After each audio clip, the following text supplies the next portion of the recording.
তৎকালীন পাকিস্তান জাতীয় পরিষদের স্পিকার অস্থায়ী প্রেসিডেন্ট এ.কে.এম ফজলুল কাদের চৌধুরী এবং সাবেক মন্ত্রী বিএনপির জাতীয় স্থায়ী কমিটির সদস্য শহীদ সালাউদ্দিন কাদের চৌধুরী এর কবরে পুষ্পার্ঘ্য অর্পণের মধ্য দিয়ে শ্রদ্ধা নিবেদন করেছে চট্টগ্রাম রাঙ্গামাটি মোটর মালিক সমিতির অন্তর্বর্তীকালীন সমন্বয় কমিটির নেতৃবৃন্দ।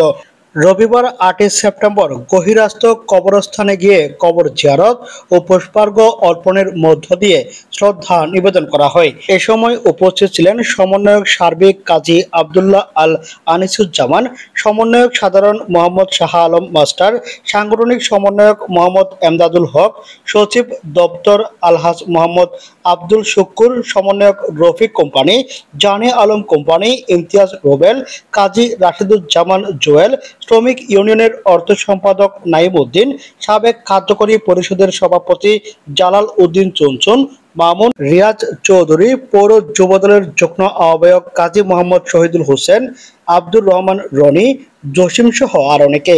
তৎকালীন পাকিস্তান জাতীয় পরিষদের স্পিকার ও অস্থায়ী প্রেসিডেন্ট এ.কে.এম ফজলুল কাদের চৌধুরী এবং সাবেক মন্ত্রী বিএনপির জাতীয় স্থায়ী কমিটির সদস্য শহীদ সালাউদ্দিন কাদের চৌধুরী এর আত্মার মাগফিরাত কামনা করে মোনাজাত পরিচালনা করেন মাওলানা হাফেজ শাহ সালাউদ্দিন মোহাম্মদ আকিল।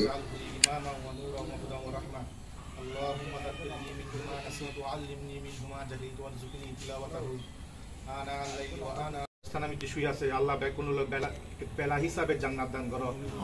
ওয়া সাল্লাল্লাহু তাআলা আলা খায়রি খালকিহি মুহাম্মাদিন ওয়া আলিহি ওয়া আসহাবিহি আজমাইন ওয়ারহামনা মাআহুম বিরহমাতিকা ইয়া আরহামার রাহিমিন।